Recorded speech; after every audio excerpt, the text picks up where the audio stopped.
অতীতের ঐতিহ্য। শতাব্দীর পর শতাব্দী ধরে ঔপনিবেশিক শোষণ ও প্রকৃত ইতিহাসকে বিকৃত করার ফলে আমাদের জনগণ আজ বলতে গেলে বিকৃতির খাঁচায় বন্দী। অতীত সম্পর্কে তারা বিভ্রান্ত।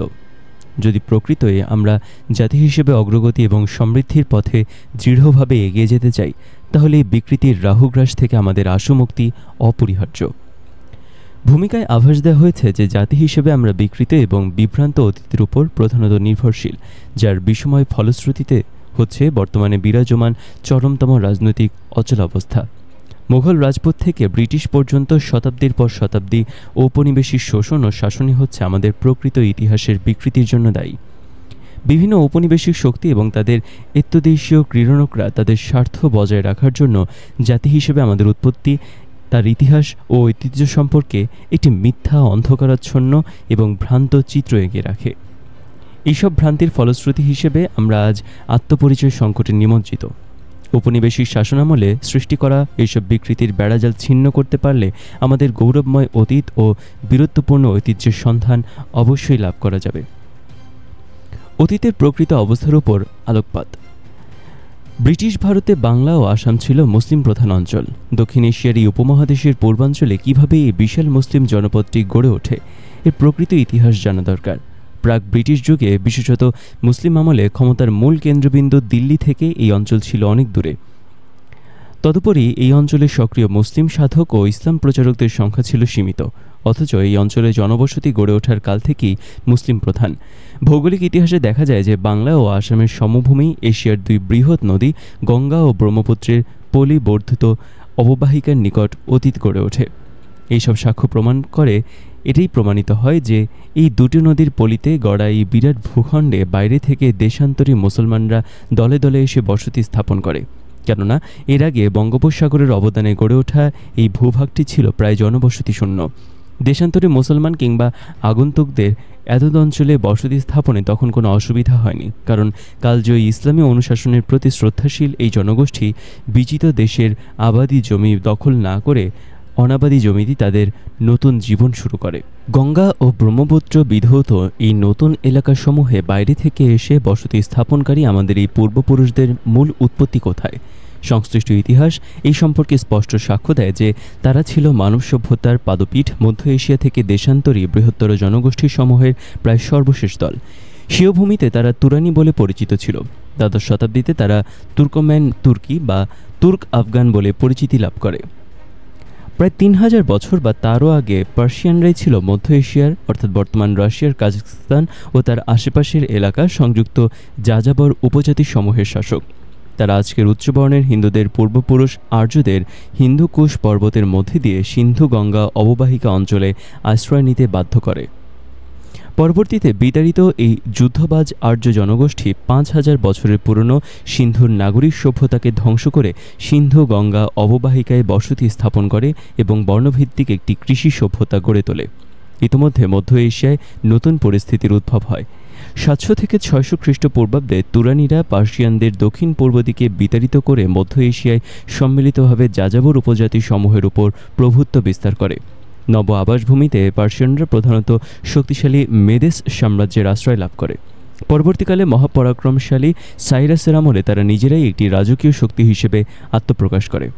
যাই হোক, বহু চেষ্টা করেও তারা উত্তর দিকে অগ্রসর হতে পারেনি। রাজকীয় শক্তি পার্সিয়ানদের সাথে নবোত্থিত শক্তি তুরানিদের সংঘর্ষ অব্যাহতভাবে চলতে থাকে। 700 খ্রিস্টাব্দের দিকে হজরত ওসমান রাদিয়াল্লাহু তাআলা আনহুর খিলাফতকালে ইসলামী সৈনিকরা প্রাচীন পার্সিয়ান ও পূর্বাঞ্চলের রোমান সাম্রাজ্য দখলের পর মধ্য এশিয়াকেও মুসলিম শাসনাধীনে নিয়ে আসে। এ সময় তুরানি সহ মধ্য এশিয়ার প্রায় সকল জনগোষ্ঠী ইসলাম ধর্ম গ্রহণ করে। আর্থসামাজিক কারণে তুরানিদের পরবর্তী মুসলিম বংশধররা দক্ষিণ পূর্বর দিকে অগ্রসর হয় এবং সিন্ধু গঙ্গা অববাহিকার উর্বর ও সম্পদশালী এলাকাগুলোর দিকে অভিযান শুরু করে।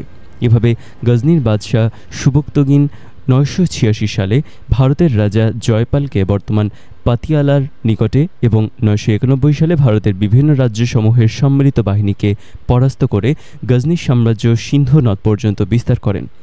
997 থেকে 1030 সাল পর্যন্ত সুবক্তগিনের ছেলে মাহমুদ গজনি সাম্রাজ্য শাসন করেন।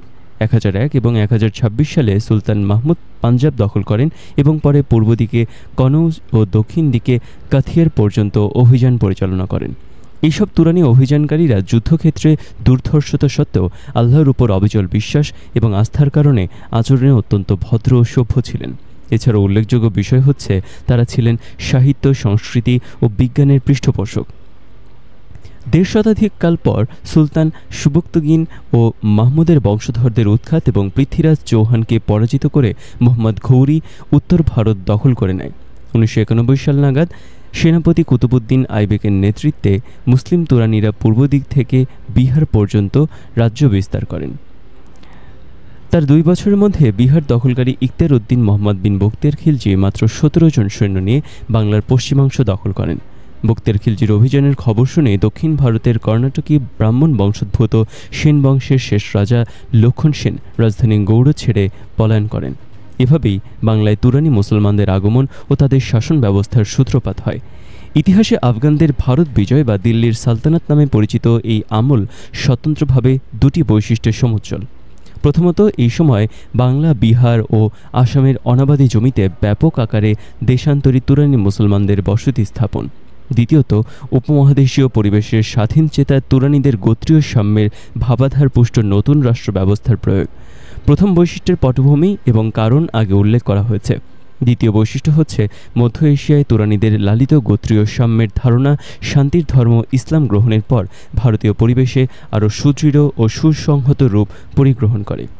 সে সময় সুলতানকে সকল ক্ষমতার অধিকারী কোনো রাজা বা সম্রাট বলে গণ্য করা হতো না। অন্যান্য গোত্রীয় নেতারা সুলতানকে তাদের মতোই একজন বলেই মনে করত, কিংবা বড়জোর তাদের মধ্যে প্রথম ব্যক্তি হিসেবে গণ্য করত। এই কারণে প্রায়ই সেই সময়কার আঞ্চলিক শাসকদের স্বাধীনচেতা মনোভাবের বহিঃপ্রকাশ ঘটত, যার দরুন বাংলা, বিহার, উড়িষ্যা ও আসামের তুরানি আঞ্চলিক শাসকরা সমগোত্রীয় ও সমধর্ম অনুসারী দিল্লির শাসকদের বিরুদ্ধে বিদ্রোহ ঘোষণা করত। ফলে সুলতান ইলতুৎমিশ, বলবন, গিয়াসউদ্দিন তুগলক, মোহাম্মদ বিন তুগলক প্রমুখ দিল্লির সুলতানগণকে বাংলা পুনর্দখল করার লক্ষ্যে উপর্যুপরি ব্যর্থ ও সফল অভিযান চালাতে হয়েছিল। 1383 সালে মোহাম্মদ বিন তুগলকের শাসনামলে তুরানি শাসকের নেতৃত্বে বাংলা আরেকবার দিল্লির সুলতানের বিরুদ্ধে বিদ্রোহ ঘোষণা করে বাংলাকে নিজেদের করে নেয়। সে সময় ফিরোজ শাহ তুগলকের বাংলা পুনর্দখলের প্রচেষ্টা ব্যর্থ হয়। 14 শতকের তৃতীয় দশক থেকে 16 শতকের শেষ নাগাদ তুরানি শাসকের অধীনে বাংলা ছিল রীতিমতো স্বাধীন এবং দিল্লির সম্পূর্ণ প্রভাবমুক্ত। এই সময় বিহার ও বাংলার সাথে সংযোজিত হয় এবং তখন সম্মিলিতভাবে এই রাজ্যের রাজধানী ছিল গৌড়। এরপর শত প্রচেষ্টা সত্ত্বেও দিল্লি আর বাংলার সাথে পেরে ওঠেনি। তৈমুর লং এর নেতৃত্বে মঙ্গোলীয় বাহিনী কর্তৃক উত্তর ভারত আক্রমণের ফলে সেখানে বহু ক্ষয়ক্ষতি হলেও বাংলা অক্ষতই থেকে যায়। বিচক্ষণ ও বুদ্ধিমান সুলতান আলাউদ্দিন হোসেন শাহ ও নুসরত শাহের আমলে স্বাধীন বাংলার শৌর্য, বীর্যে ও ধনী সম্পদে বিশেষত অগ্রগতি লাভ করে। এইসব শাসকদের সরাসরি এবং উদার পৃষ্ঠপোষকতায় সাহিত্য ও সংস্কৃতির ক্ষেত্রে ব্যাপক উন্নতি সাধিত হয়। কিংবদন্তির সোনার বাংলা সেই আমলে বাস্তবে বিদ্যমান ছিল। সুলতান আলাউদ্দিন হোসেন শাহের আমলে রাষ্ট্রীয়ভাবে স্থানীয় ভাষার পৃষ্ঠপোষকতা ও সেই ভাষার লিখন সমৃদ্ধির জন্য বর্ণমালার প্রচলন করা হয়। আফগান তুর্কিদের পর 1526 সালে যখন মুঘলদের আগমন ঘটে, তখন তারা সরকারি ভাষা হিসেবে ফার্সিকে ব্যবহার শুরু করে। ফলে হোসেন শাহের আমলে প্রবর্তিত সরকারি ভাষার সেই বর্ণমালা বিস্মৃতির অতলে হারিয়ে যায়। তুরানি বাঙালি শাসকরা বাংলা ভাষা ও সাহিত্যকে উদারভাবে পৃষ্ঠপোষকতা ও উৎসাহ প্রদান করেন। তাদের প্রথম পৃষ্ঠপোষকতায় কাব্য সাহিত্য হিসেবে বিবেচিত রামায়ণ ও মহাভারত প্রথমবারের মতো বাংলা ভাষায় অনুদিত হয়। ভারতে মুঘলদের আক্রমণের ফলে বাংলাসহ সমগ্র উপমহাদেশে সালতানাত যুগের অবসান ঘটে। তৈমুর লং ও চেঙ্গিস খানের বংশধর বাবর ছিল প্রথম মুঘল শাসক। 1526 সালে বাবর শেষ আফগান সুলতান ইব্রাহিম লোদিকে পানিপথের যুদ্ধে 1526-এ পরাজিত করে। পানিপথের যুদ্ধের পর অন্যান্য যুদ্ধ ছাড়াও বাংলার মুসলিম আফগান তুরানিদের সাথে এক সংঘর্ষে বাবর জয়লাভ করে। অতি অল্প সময়ে ইন্তেকাল করে। তিনি তার বিজয়ের ফলকে সংহত করতে পারেননি। বাবরের ভারত বিজয় ও তার পরবর্তী বিজয়ের বিশেষ কারণ ছিল তিনি উপমহাদেশের ইতিহাসে প্রথমবারের মতো কামান ব্যবহার করেন। বিজয়ী মুঘল এবং বিজিত আফগানরা মুসলমান এবং মধ্য এশীয় হওয়ায় আফগানদের সাথে বাবর কোনো আঁতাত গড়ে তোলেননি। কারণ উপমহাদেশে মুঘলদের বংশানুক্রমে শাসন প্রতিষ্ঠার পথে বাবর তাদেরকে অন্তরায় বলে মনে করতেন। কৈশোর জীবনে গোত্রীয় কলহের কারণে বাবর ফরগানা রাজ্যের সিংহাসনচ্যুত হয়, যার তিক্ত অভিজ্ঞতা বাবর ভোলেননি। মুঘলদের নিকট পরাজয়ের ফলে তুরানি ও আফগানদের এক বিরাট জনগোষ্ঠী উত্তর ভারত ও উর্বর সিন্ধু অববাহিকা থেকে বহিষ্কৃত হয়। পূর্বতন দ্রাবিড় এবং আর্যদের ঘনবসতির কারণে উপমহাদেশের দক্ষিণাঞ্চলে তাদের নতুন বসতি স্থাপনের পথ বন্ধ ছিল। এমত অবস্থায় কম বসতি সম্পন্ন বাংলা ও আসামে যে তুরানিরা পূর্ব হতেই বসবাস করছিল, তাদের সাথে এসে ওরা নতুন করে বসতি রচনা করে। গঙ্গা যমুনা অববাহিকায় নবোত্থিত বাংলা ও আসামের অনাবাদী বনাঞ্চল ভূমি স্যাঁতস্যাঁতে হলেও অত্যন্ত উর্বর ছিল এবং নতুন বসতি স্থাপনকারী পরিশ্রমী লোকদের জন্য ছিল অত্যন্ত ফলদায়ক। উপরন্তু রণকৌশলগত কারণে এই অঞ্চলটি ছিল আক্রমণকারীদের জন্য দুর্গম আর আত্মরক্ষাকারীদের জন্য চমৎকার জায়গা।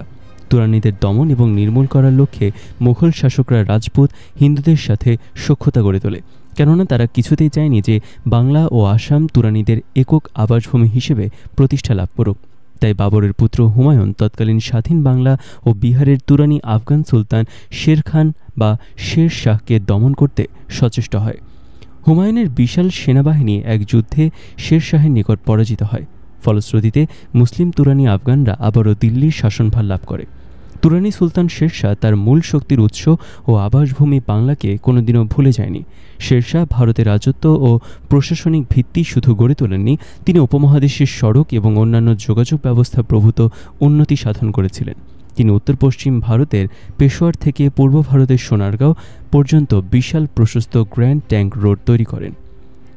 1565 খ্রিস্টাব্দে শের শাহের অকাল মৃত্যু হয়। 10 বছর পর হুমায়ুন হিন্দু রাজপুতদের সহযোগিতায় দিল্লির সিংহাসন পুনরায় দখল করে তুরানি মুসলমানদেরকে আরেকবার তাদের নিজ বাসভূমি বাংলা, বিহার ও আসামের দিকে ঠেলে দেয়। 1576 খ্রিস্টাব্দে পরাক্রমশালী মুঘল সম্রাট আকবরের সেনাবাহিনী বাংলার একটি অংশ দখল করতে সক্ষম হয়। তবে বাংলার তুরানি মুসলমানদের সামরিক দিক থেকে প্রায় পুরোপুরি পরাস্ত করতে মুঘলদের কঠিন মূল্য দিতে হয়েছিল। সুখের বিষয় যে মুঘলদের সাথে সংঘর্ষে তুরানিরা সবসময় বাংলা, বিহার ও আসামকে তাদের একমাত্র আবাসভূমি বলে গণ্য করত।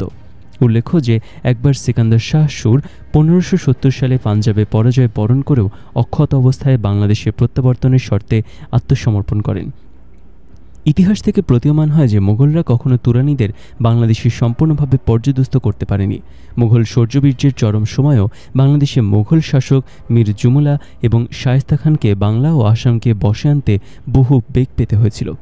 সেই সময় প্রথমবারের মতো মুঘল শাসক শায়েস্তা খান বাংলাদেশে একটি নৌবাহিনী গড়ে তোলেন, যার সদর দপ্তর ছিল রাজমহল, বর্তমানে ফারাক্কা বাঁধের সন্নিকটবর্তী, এবং ঢাকায়। এর মূল উদ্দেশ্য ছিল বিদ্রোহী তুরানিদের সর্বক্ষণ নিয়ন্ত্রণে রাখা। অবশ্য এতেও তারা পুরোপুরি সফল হয়নি। তারপর মুঘলরা শক্তি প্রয়োগের পাশাপাশি তুরানিদের বিভিন্ন কৌশলে তুষ্ট করার নীতিও চালু করে। কোথাও যাতে অসন্তোষ দেখা না দেয় সেজন্য তারা সর্বদাই কৌশলী পদক্ষেপ গ্রহণ করত। রাজস্ব আদায় বন্ধ করে গণসাহায্য এবং বিভিন্ন ক্ষেত্রে সরকার কর্তৃক ভর্তুকি বা সাবসিডি প্রদান ছিল তার মধ্যে অন্যতম। এই কারণেই শায়েস্তা খানের আমলে এতদ অঞ্চলে টাকায় 8 মণ চাল পাওয়া যেত।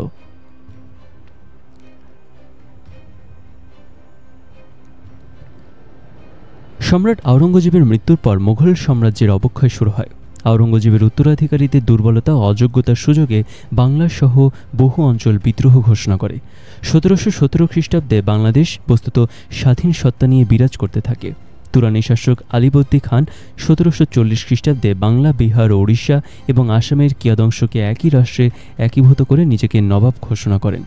আলীবর্দী খান নেতৃত্বে বাংলাদেশে একটি সুসংগঠিত ও সুসংহত সৈন্যবাহিনী গড়ে ওঠে। সম্রাট আওরঙ্গজেবের 26 বছর চেষ্টা করেও হানাদার মারাঠিদের দমন করতে পারেনি। অথচ আলীবর্দী খান নেতৃত্বে বাংলার দুর্ধর্ষ সেনাবাহিনী মারাঠাদের পর্যদস্ত করে দেয়, যার দরুন মারাঠা তস্কররা আর কোনোদিন পূর্ব দিকে উঁকি মারতেও সাহস করেনি। দীর্ঘদিন বাংলাদেশ এইসব হানাদার ও লুণ্ঠনকারীদের হাত থেকে যুক্ত ছিল। আলীবর্দী খাঁর পর তার দৌহিত্র সিরাজউদ্দৌলা বাংলার নবাব হন। বাংলার ভাগ্যাকাশে দেখা দেয় অশনি সংকেত। মুঘলদের নিকট থেকে প্রাপ্ত লাইসেন্সের ভিত্তিতে British east India company Kolkata কেন্দ্রিক যে ব্যবসা গড়ে তোলে তা যাতে সম্পূর্ণ আইনানুগতভাবে পরিচালিত হয়, আলীবর্দী খাঁ সেই দিকে কঠোর দৃষ্টি রাখতেন। নবাব সিরাজউদ্দৌলা ব্রিটিশদের সম্পর্কে একই নীতি অবলম্বন করেন। এই থেকে ব্রিটিশদের সাথে সিরাজউদ্দৌলার বিরোধ বাধে। নবাব সিরাজউদ্দৌলার উচ্চাভিলাষী এবং ক্ষমতালোভী সেনাপতি মীর জাফর আলী খাঁ স্থানীয় হিন্দু বেনিয়াদিদের দলভুক্ত করে ব্রিটিশদের পক্ষ অবলম্বন করেন। রাজ্য আগ্রাসনকারীর ভূমিকায় অবতীর্ণ ব্রিটিশ বেনিয়াদের বিরুদ্ধে শাস্তিমূলক ব্যবস্থা গ্রহণের জন্য ১৭৫৭ সালে নবাব সিরাজউদ্দৌলা যখন তার সেনাবাহিনী নিয়ে অগ্রসর হন, তখন পলাশীর ময়দানে তথাকথিত যুদ্ধের নামে এক সামরিক অভ্যুত্থানের মাধ্যমে তিনি সিংহাসনচ্যুত হন এবং মীর জাফর আলী খাঁ নামে মাত্র নবাব হিসেবে বাংলার শাসন ক্ষমতায় অধিষ্ঠিত হয়। পরবর্তীতে মীর জাফরের অনুচররা নবাবকে নির্মমভাবে হত্যা করে। এরপর ব্রিটিশ ইস্ট ইন্ডিয়া কোম্পানির পুতুল নবাব মীর জাফর কোম্পানির সব দাবি দাওয়া নতমস্তকে মেনে নেয় এবং নবাবী প্রাপ্তির মূল্য হিসেবে ইস্ট ইন্ডিয়া কোম্পানি ও তার কর্মকর্তাদের বিরাট অঙ্কের ইনাম প্রদান করে। এছাড়াও জঘন্যতম ব্যাপার হচ্ছে শৌর্যবীর্যে পরাক্রমশালী বাংলার সেনাবাহিনীর নিয়ন্ত্রণভার পুতুল নবাব তার প্রভু ব্রিটিশ উপদেষ্টাদের হাতে ন্যস্ত করে। বাংলা এবং কালক্রমে ভারতের অন্যান্য অঞ্চলের তৎকালীন রাজনৈতিক নাটকে ব্রিটেন ও ফ্রান্স কী ভূমিকা পালন করেছিল, এখানে সে সম্পর্কে কিছু বলা দরকার। স্বীয় মহাদেশে নিজেদের মধ্যে বিরাজমান রেষারেষি এবং সংঘর্ষের জের হিসেবে বাংলা ও ভারতের প্রভুত্ব নিয়ে ব্রিটেন ও ফ্রান্সের অনিবার্য প্রতিযোগিতা দেখা দেয়। ব্যবসার নামে ব্রিটেন বাংলাকে লুণ্ঠন করতে শুরু করলে নবাব সিরাজউদ্দৌলা তাতে বাধা দেয়। পূর্বেই বলা হয়েছে যে ব্রিটিশরা নবাবের আশেপাশের লোকদের সাথে ষড়যন্ত্রে লিপ্ত হয়। অন্যদিকে ফ্রান্স সামরিক ও কূটনৈতিকভাবে নবাবকে আংশিক সমর্থন প্রদান করে, কিন্তু উভয় পক্ষের অপরিপক্ক পরিচালনার বিষময় ফলশ্রুতিতে গোটা পরিস্থিতি নবাব ও ফ্রান্সের বিপক্ষে চলে যায়। ১৭৭৬ খ্রিস্টাব্দে বাংলা, বিহার, উড়িষ্যা ও আসামের উপর ব্রিটিশ নিয়ন্ত্রণ আরও বৃদ্ধি পায়। সে সময় দুর্বল মুঘল সম্রাট শাহ আলমের নিকট থেকে ব্রিটিশরা এতদ অঞ্চলের রাজস্ব আদায়ের ক্ষমতা লাভ করে। এই সুযোগে ব্রিটিশরা এতদ অঞ্চলের নবাবের কাছ থেকে অর্থনৈতিক ক্ষমতাও কেড়ে নেয়।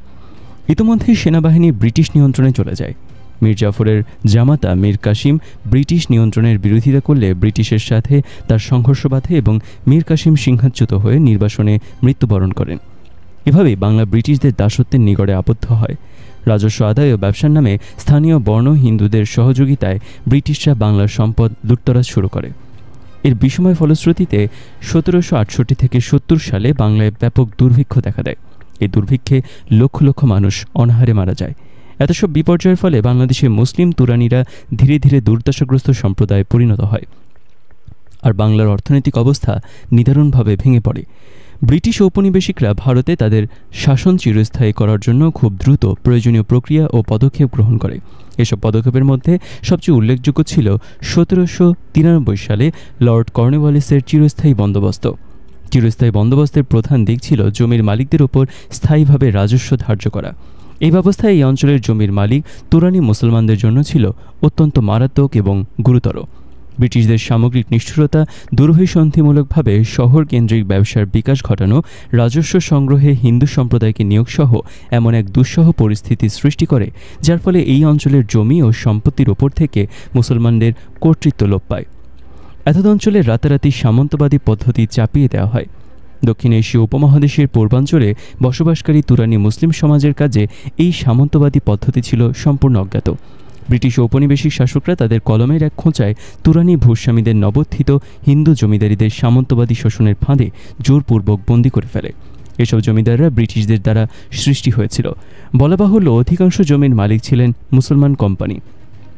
শাসকদের রাজস্বের দাবি ছিল স্থায়ীভাবে নির্ধারিত, কিন্তু মধ্যস্বত্বভোগী হিন্দু জমিদাররা রাজস্ব আদায়ের ক্ষেত্রে কোনো নির্দিষ্ট হার বা সীমা মানত না। সুতরাং তারা এইসব অসহায় ভূমি মালিকদের নিকট থেকে খেয়াল খুশিমতো জবরদস্তি খাজনা আদায় করত। ব্রিটিশের অনুগ্রহপুষ্ট এসব মধ্যস্বত্বভোগী হিন্দু জমিদারদের বল্গাহীন জুলুম এবং শোষণের ফলে মুসলমানরা অতি দ্রুত এবং ব্যাপক হারে নিঃস্ব ও দরিদ্র জনগোষ্ঠীতে পরিণত হতে শুরু করে। অল্প দিনের মধ্যে অধিকাংশ মুসলমানরা কার্যত পথের ভিখারিতে পরিণত হয়ে যায়। অন্যদিকে হিন্দু জমিদাররা বৃহত্তর জনগণের রক্ত চুষে সম্পদের পাহাড় গড়ে রাতারাতি আঙুল ফুলে কলাগাছ হয়ে ওঠে। এখানে আরেকটি বিষয় উল্লেখযোগ্য যে অধিকাংশ পশ্চিমবঙ্গীয় হিন্দু যারা সুনাম সুখ্যাতির অধিকারী হয় এবং রাজনীতি, সাহিত্য, ব্যবসা বাণিজ্যে রাতারাতি তাক লাগানো আসর জমিয়ে বসে, তাদের অধিকাংশই ছিল এইসব ভুঁইফোড় মধ্যস্বত্বভোগী সামন্তবাদীদের অধস্তন পুরুষ। আর লর্ড কর্নওয়ালিসের চিরস্থায়ী বন্দোবস্তই এদেরকে আস্তাকুর থেকে টেনে তোলে। ভারতের নোবেল পুরস্কার বিজয়ী কবি রবীন্দ্রনাথ ঠাকুরের পিতামহ দ্বারকানাথ ঠাকুর ছিলেন এই নবোত্থিত সামন্তবাদীদেরই অন্যতম মধ্যমণি। ব্রিটিশ শাসকরা নিজের গরজেই এই সামন্তবাদী গোষ্ঠীর জন্ম দিয়েছিল, যেন তারা ব্রিটিশ রাজশক্তির ভক্ত ও অনুগত এজেন্ট বা এজেন্টের ভূমিকায় অবতীর্ণ হতে পারে। সরকারি ভাষা ফার্সির বদলে ইংরেজি ভাষা প্রবর্তন ছিল বাংলার মুসলমানদের উপর আরেকটি চরম আঘাত। ফার্সিকে উচ্ছেদ করে তার বদলে ইংরেজিকে সরকারি ভাষা হিসেবে চালু করে মুসলমানদের আর্থসামাজিক অবস্থানকে বিপর্যয়ের মুখে ঠেলে দেওয়া হয়। মুসলমানরা আজাদি এবং রাষ্ট্র ক্ষমতা হারিয়ে আগে থেকে বিমর্ষ ও ক্ষুব্ধ ছিল। সুতরাং নতুন শাসকদের তরফ থেকে সরকারি ভাষা হিসেবে ফার্সির বদলে ইংরেজি প্রবর্তনের সিদ্ধান্ত তাদের মনে নতুন ভাষা শেখার কোনো আগ্রহ সৃষ্টি করতে পারেনি। উপরন্তু ব্রিটিশ শাসকরা এবং তাদের মিত্র অনুগত হিন্দুরা এমন এক পরিবেশ সৃষ্টি করে যার লক্ষ্য ছিল মুসলমানরা যাতে ইংরেজি শেখার কোনো উৎসাহ এবং সুযোগ না পায়। এভাবেই 1817 সালে কলকাতায় স্থাপিত ধর্মনিরপেক্ষ হিন্দু কলেজের মূলনীতিতে এই মর্মে স্পষ্ট উল্লেখ করা হয় যে হিন্দু ছাড়া আর কাউকেই এই কলেজে ভর্তি করা হবে না। একদিকে মুসলমানদের আর্থসামাজিক কাঠামো ধ্বংসের মাধ্যমে তাদেরকে যেমন দরিদ্র জনগোষ্ঠীতে পরিণত করা হয়, অপরদিকে ব্রিটিশরা তাদের এই দেশীয় মিত্র হিন্দুদের সহযোগিতায় উদ্দেশ্যমূলক ও সুপরিকল্পিত চক্রান্তের দ্বারা বাংলা সেনাবাহিনীকে তাদের সাম্রাজ্য বিস্তারের হাতিয়ার হিসেবে ব্যবহার করতে থাকে, যাতে করে গোটা ভারতের উপর ব্রিটিশ প্রভুত্ব সুস্পষ্টভাবে প্রতিষ্ঠিত হয়। বাংলার মুসলমানরা বৈদেশিক শাসকদের প্রতি কখনো সদয় ছিল না। ক্রুব্ধ আক্রোশে তারা ফুঁসছিল। তাই তাদের সবকিছু কেড়ে নিয়েও অতৃপ্ত ব্রিটিশ যখন তাদেরকে বঞ্চনা এবং অমর্যাদার অতলে তলিয়ে দিতে উদ্যত হলো, তখন তারা নীরব দর্শকের ভূমিকা পালন করেনি। তাদের ধূমায়িত অসন্তোষ ক্রমশ বাংলার আকাশে ছড়িয়ে পড়ে, যার দরুন বাংলার সেনাবাহিনী ও জনগণ সেই সময়কার বিভিন্ন প্রতিরোধ যুদ্ধে মুখ্য ভূমিকা পালন করে। ঊনবিংশ শতাব্দীর মাঝামাঝি সময়ে বাংলার তুরানি মুসলমানরা ব্রিটিশ শাসনের বিরুদ্ধে ইস্পাত কঠিন ঐক্য নিয়ে রুখে দাঁড়ায়। তারা তাদের সুপ্ত অসন্তোষকে 3টি আন্দোলনের মাধ্যমে প্রকাশ করেন। তারা এসব আন্দোলনের সবগুলোরই জনপ্রিয় সামাজিক ভিত্তি ছিল। এগুলো হচ্ছে ফরাজি আন্দোলন, নীল বিদ্রোহ এবং পাবনার রাজস্ব বিদ্রোহ। এসব আন্দোলনের মধ্যে ফরাজি আন্দোলনটি প্রকৃতিগতভাবে ছিল আর্থসামাজিক ও ধর্মীয় চেতনায় সমুজ্জ্বল।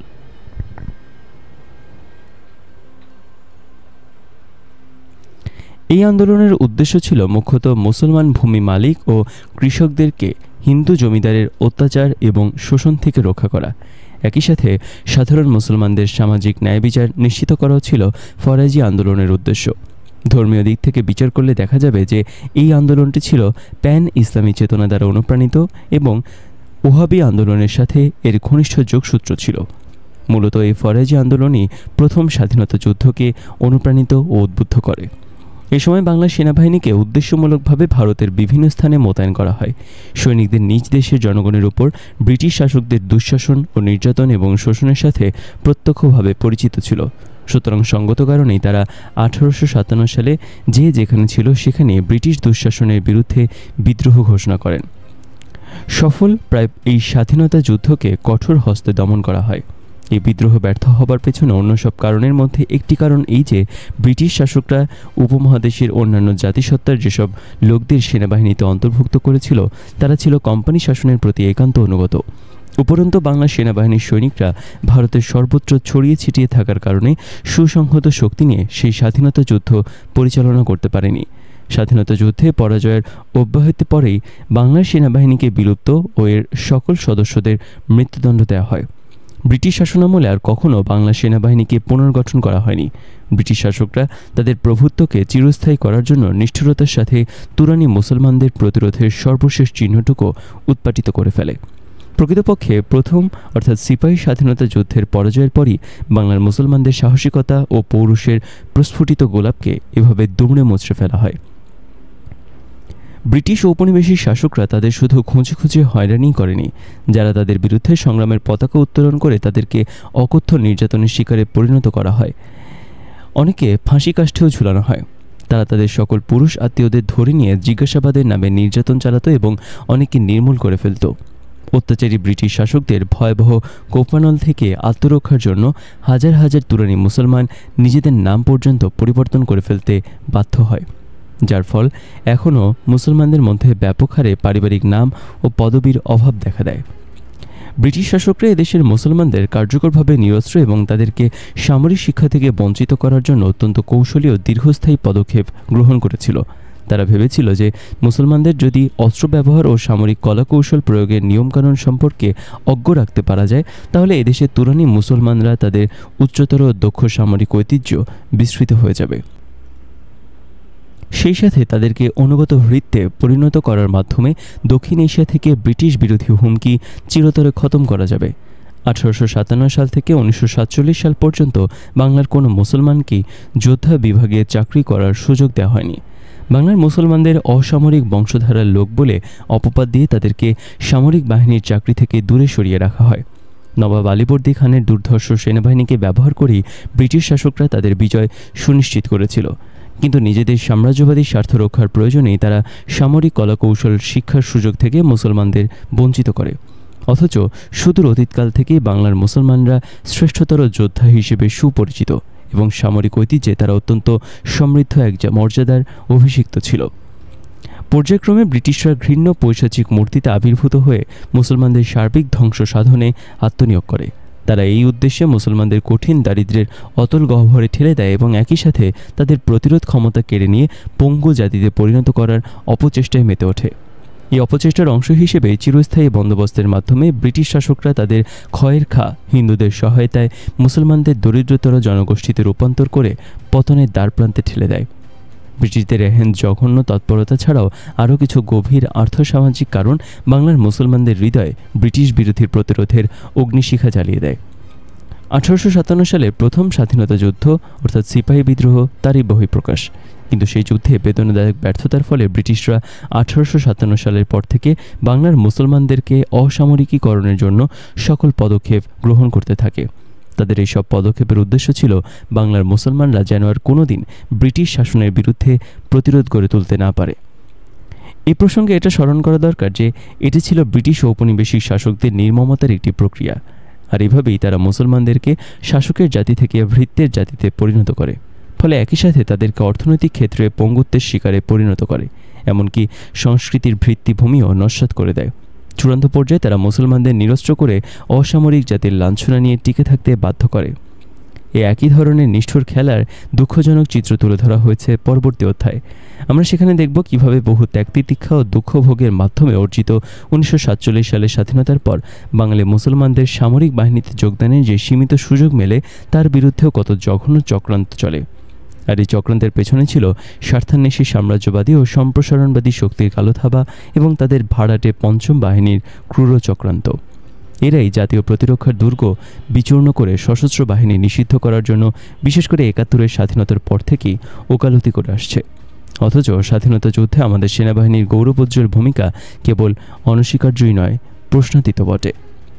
সংস্কৃতি এবং ভাষার ক্ষেত্রেও ব্রিটিশ শাসকদের সাম্রাজ্যবাদী নীতি কৌশল বাংলার মুসলমানদের জন্য গভীর সংকটের সৃষ্টি করে। বলা বাহুল্য, ব্রিটিশ বুনিয়াদের তুলাদণ্ড রাজদণ্ডে পরিণত করার ক্ষেত্রেও যেমন প্রভুভক্ত বিশিষ্ট হিন্দু জনগোষ্ঠী আত্মঘাতী সহায়তা করেছিল, ঠিক তেমনি বাংলার মুসলমানদের ভাষা এবং সংস্কৃতিতে ধ্বংস করার জন্য ব্রিটিশদের সহায়তায় এক শ্রেণীর হিন্দু পণ্ডিত এগিয়ে এলো। হিন্দু পণ্ডিতদের সাহায্যের পাশাপাশি এক্ষেত্রে ইংরেজ পাদ্রী রেভারেন্ড ক্যারি যে উদ্যোগ নেয়, খোদ ব্রিটিশ সরকার তাকে পৃষ্ঠপোষকতা দিয়ে অনুপ্রাণিত করতে থাকে। এই ব্যক্তির সাথে আরও কিছু ইংরেজ মিশনারি মিলে ফোর্ট উইলিয়াম কলেজ প্রতিষ্ঠা করে। এরা বাংলা ভাষাকে বিভিন্ন ধাঁচে পুনর্গঠিত করে সংস্কৃত ঘেঁষে এক নতুন বাংলার উদ্ভব ঘটায়। এভাবে বাংলাকে সংস্কৃতের দুহিতা হিসেবেও তারা চালিয়ে দিতে চেষ্টা করে। বলা বাহুল্য, এই বাংলা হিন্দুদের জন্য সহজবোধ্য ছিল বিধায় তারা ক্যারি সাহেবদের মুন্সি হতে আপত্তি করেনি। এভাবে ব্রিটিশ হিন্দু যৌথ ষড়যন্ত্রের মাধ্যমে মুসলমানদের ভাষার উপর আঘাত নেমে আসে। অন্যদিকে 19বিংশ শতাব্দীর মধ্যভাগে এবং বিংশ শতাব্দীর শুরুতে যে তথাকথিত রেনেসার ঢাকঢোল পেটানো হয় তা কলকাতাতে কেন্দ্রীভূত থাকে এবং সেই তথাকথিত রেনেসা হিন্দু মধ্যবিত্ত শ্রেণী ও উঠতি ধনিক শ্রেণীকেই আকৃষ্ট করে। অবশ্যই রেনেসার গোলকধাঁধা মুষ্টিমেয় মুসলমানদের মধ্যে নেশা জাগালেও বাংলার বৃহত্তর মুসলিম জনগোষ্ঠীকে এই রেনেসা কোনোভাবেই অনুপ্রাণিত ও আকৃষ্ট করতে পারেনি। যাই হোক, বাংলার মুসলমানরা অচিরেই স্বকীয় স্বার্থ ও অধিকার রক্ষায় তৎপর হয়ে ওঠে এবং তারা নতুন কৌশল প্রয়োগের প্রতি মনোযোগী হয়। বিংশ শতাব্দীর সূচনাকাল থেকে 1947 সাল পর্যন্ত তারা তাদের অধিকার প্রতিষ্ঠার জন্য আধুনিক ও ইংরেজি শিক্ষিত নেতৃবৃন্দ এবং বিচক্ষণ আইনবিদদের নেতৃত্বে নিরবিচ্ছিন্নভাবে দ্বিমুখী লড়াই চালিয়েছে ব্রিটিশ শাসনে, যা ছিল নিষিদ্ধ। এই আন্দোলনের ফলে মুসলমানরা বর্ণ হিন্দুদের উপর নিজেদের বিজয়কে প্রমাণ করতে পেরেছিল, আর এটা সম্ভব হয়েছিল শুধুমাত্র মুসলমানদের সংখ্যাধিক্যের কারণেই। তদানীন্তন সময়ে বাংলার মুসলমানরা নিজেদেরকে রাজনৈতিকভাবে উত্তর ভারতীয় মুসলমানদের আন্দোলনের সাথে সংযুক্ত করে স্বকীয় সত্তা রক্ষার দুরূহ সংগ্রামে অবতীর্ণ হয়। এই সময় তাদেরকে দুটি বৈরী শক্তির বিরুদ্ধে লড়াই করতে হয়, একদিকে ব্রিটিশ সাম্রাজ্যবাদ এবং অন্যদিকে বর্ণহিন্দু গোষ্ঠী। বলা বাহুল্য, এই বর্ণহিন্দুরা মুসলমানদের স্বতন্ত্র অস্তিত্ব মুছে ফেলার জন্য ব্রিটিশদের সাথে হাত মিলিয়েছিল। বাংলার মুসলমান যারা ছিল গর্বিত তুরানীদের বংশধর, তারা কখনো নিজেদের স্বাধীনতার প্রশ্নে আপোষ করেনি।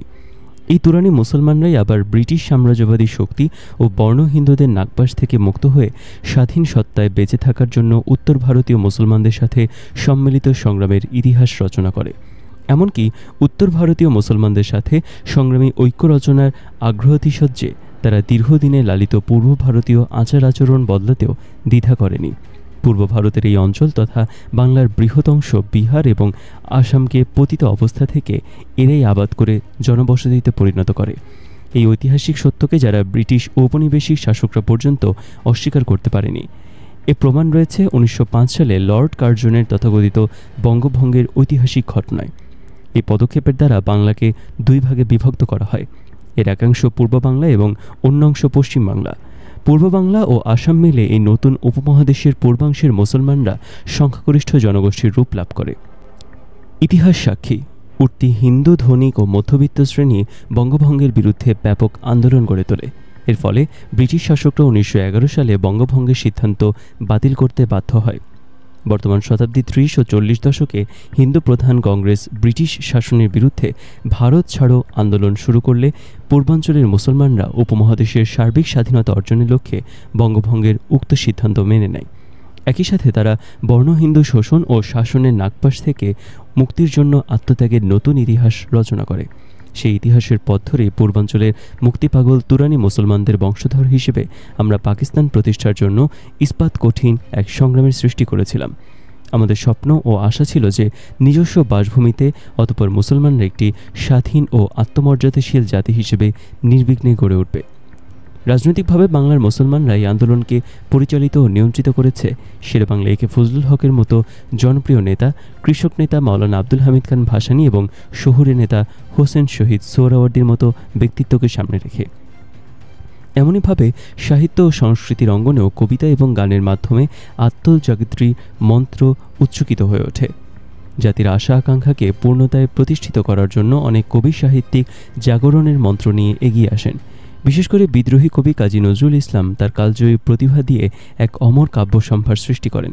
মূলত কবি নজরুলের এই কাব্যই অবচেতন মুসলমানদের চেতনাকে শানিত করে মুক্তির সূর্য ছিনিয়ে আনার সোনালী স্বপ্নে তাদের উদ্বেল করে তোলে। পুরো জাতি এগিয়ে চলে ওই লক্ষ্যে, যে লক্ষ্যকে চূড়ান্ত স্বাধীনতা বলে মনে করা হয়েছিল। মুসলমানদের মানসপটে এতকাল যে স্বপ্ন লালিত হয়ে আসছিল তার কিছুই হলো না, অর্থাৎ সোনালী প্রত্যাশা হতাশার কালো মেঘে আচ্ছাদিত হয়ে গেল। 1947 সালে ব্রিটিশ শাসকদের উপমহাদেশ ছেড়ে যাবার ফলে পাকিস্তানের জন্ম এবং তার মাধ্যমে কিছু ইতিবাচক ফলও পাওয়া যায় বটে, আংশিকভাবে হলেও যা ছিল আশাব্যঞ্জক। 1947 থেকে 1970 সাল পর্যন্ত দীর্ঘ 23 বছরে আমরা আঞ্চলিক বৈষম্য আর সীমিত সুযোগ সুবিধার মধ্যেও মোটামুটি অগ্রগতির দিকেই ধাবিত হয়েছি। দীর্ঘ এক শতাব্দী পর যোদ্ধা, সৈনিক, অফিসার, রাজনৈতিক নেতা, আমলা, শাসক, টেকনোক্র্যাট, ব্যবসায়ী, শিল্পপতি এবং বুদ্ধিজীবীদের দুটো জেনারেশন আমাদের মধ্যে গড়ে ওঠে। যদিও পাকিস্তানি রাষ্ট্রপদ্ধতির বিরুদ্ধে শেষ পর্যন্ত বাংলার মুসলমানরা অসন্তুষ্ট ও অবিশ্বাসী হয়ে পড়ে। এটা হচ্ছে পাকিস্তান অর্জনের নেতিবাচক ফলশ্রুতি। পাকিস্তান বরাবরই শাসিত হয়েছে এক শ্রেণীর সংকীর্ণমনা স্বার্থপর কোটারির দ্বারা। এরা ছিল পাকিস্তানের পশ্চিমাঞ্চলীয় অবাঙালি গোষ্ঠী। এরা বরাবরই পাকিস্তানের বৃহদাংশ পূর্ব পাকিস্তানের জনগণের বৈধ অধিকার ও ন্যায্য হিস্সা অস্বীকার করে। 1971 সালে পূর্ব পর্যন্ত এই বৈষম্য কেবলই স্ফীত হয়। আর তাই পাকিস্তানের অংশ থাকাকালীন 24 বছরে আমাদের ক্ষোভ ও অসন্তোষ শুধু অগ্নিগর্ভ বিস্ফোরণের দিকে এগিয়ে যায়, অথচ পূর্বাংশের এই আত্মত্যাগের সৌধ গড়ে তুলেছিল। এই গৌরদীপ্ত তুরানী মুসলমানরাই পাকিস্তান আন্দোলনের পুরোভাগ থেকে সবকিছু করে এসেছে। অবশেষে এই অসন্তোষ ক্রমশ পুঞ্জীভূত হয়ে তীব্র গতি নিয়ে বিস্ফোরণের আকারে ফেটে পড়ে। আমাদের উপর পাকিস্তানি শাসকরা রাজনৈতিক নিপীড়ন ও অর্থনৈতিক শোষণের দুর্বহ বোঝা চাপিয়ে দেয়। এক শ্রেণীর সর্বদা রাজনৈতিক নেতা ও বুদ্ধিজীবী অপপ্রচার চালিয়ে আমাদের ইতিহাসকে অসহায় শিকারে পরিণত করার অপচেষ্টা করে। নিঃসন্দেহে এসব ব্যক্তিরা ছিল ঔপনিবেশিক শক্তির দাবিদার ও গণবিচ্ছিন্ন শক্তির প্রতিভূ। এত সব সত্ত্বেও আমাদের জনগণ জাতীয় ঐতিহ্য ও ইতিহাসের মূলসূত্রের সাথে নিজেদেরকে সম্পৃক্ত রাখে। অতীতের সমৃদ্ধ ও প্রাণবন্ত ইতিহাসের ধারাই তুরানি মুসলমানদের এই বংশধররা তাদের ইতিহাসের নতুন অধ্যায় সৃষ্টি করে। এই ঐতিহাসিক চেতনা অবক্ষয়ের ভ্রুকুটিকে অগ্রাহ্য করে টিকে থাকে। সত্যি কথা বলতে কি, আমাদের জাতির অবচেতন মনে মূল্যবোধের যে প্রজ্জ্বল আলোর দ্যুতি ছিল, তাতে করে তাদের পক্ষে অন্যায়, অবিচার, নির্যাতন, নিপীড়নের কাছে নিষ্প্রাণ সাক্ষী গোপালের মতো আত্মসমর্পণ করা সম্ভব ছিল না, অথবা বেশি দিন এই দুর্বিষহ অবস্থা মেনে নেবারও কোনো মানসিকতা তাদের ছিল না। শত শত বছর ধরে আমাদের শ্রেষ্ঠ সন্তানদের মৃত্যুদণ্ড সহ নির্যাতনের যন্ত্রণা সইতে হয়েছে। কিন্তু এত কিছু করেও বিদেশি শক্তি আমাদেরকে পরাভূত করতে পারেনি। আমরা এই সত্য ক্ষণিকের তরেও বিস্তৃত হয়নি যে আমাদের সর্বশক্তিমান আল্লাহর কাছে সমর্পিত বলিষ্ঠ ঈমানে বলিয়ান মুসলমান। আল্লাহ ছাড়া আর কারো কাছে আমাদের শির নত করতে পারি না, কিংবা অন্য কোনো শক্তির আনুগত্য স্বীকার করতে পারি না। আমরা এই ব্যাপারে স্থির নিশ্চিত যে অন্যায় অসত্যের বিরুদ্ধে সত্যের জন্য যুদ্ধ করে আমরা অতীতেও বিজয়ী হয়েছি এবং ভবিষ্যতেও সত্যের পথের সংগ্রামের জয় আমাদের অবধারিত। কেননা জুলুম, নির্যাতন ও নিপীড়নের বিরুদ্ধে সত্যের সৈনিকরা সংগ্রামে কখনো পরাজিত হতে পারে না। বিজয়ের পথ যত দীর্ঘতরই হোক না কেন, অথবা বিজয়ের জন্য আত্মত্যাগ যত বেশি হোক না কেন, সত্যের জন্য লড়াই করা সবসময় ন্যায়সঙ্গত। এই চেতনা আমাদেরকে অন্যায়ের বিরুদ্ধে চিরজাগ্রত ও আপোষহীন থাকতে অনুপ্রাণিত করেছে।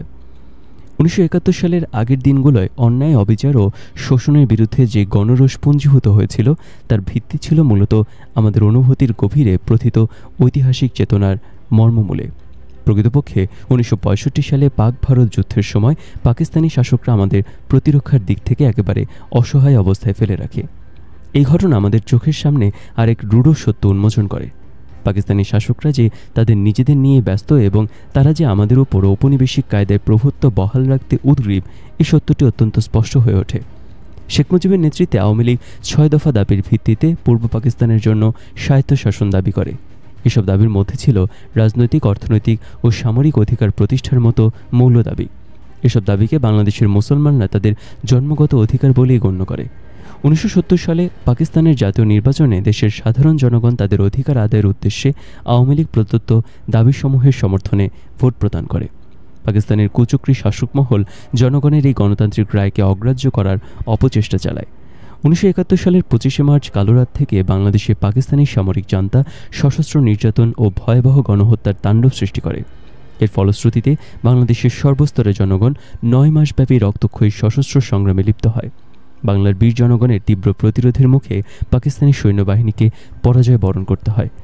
স্বভাবতই বাংলার জনগণের গভীর বিশ্বাস জন্মায় যে এই বিজয়ের মাধ্যমে বহু আকাঙ্ক্ষিত মুক্তির আলোকে এবং সামাজিক ন্যায় বিচার প্রতিষ্ঠার মাধ্যমে জাতির কল্যাণ সাধিত হবে।